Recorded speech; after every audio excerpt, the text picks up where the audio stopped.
Unatamani kufuga kuku lakini hujui wapi pa kuanzia? Au umeshafuga lakini hupati faida? Basi umefika sehemu sahihi. Mimi ni Hamisi Rashidi kutoka Rashi Poultry Farm. Kwa miaka zaidi ya 10 nimefuga kuku wa kienyeji na nimejifunza kwa vitendo, ikiwa ni pamoja na makosa mbalimbali yaliyonigharimu pesa. Kwenye channel hii utajifunza malezi bora ya vifaranga, uzalishaji wa mayai, chanjo, kinga, matibabu, utengenezaji wa chakula cha bei nafuu, uzalishaji wa azola, funza na hydroponic fodder, na jinsi ya kuwauza kuku wako kwa faida.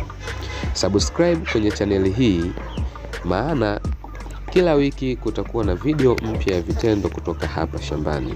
Karibu Rashi Poultry Farm, tunafuga kwa maarifa, tunazalisha kwa faida.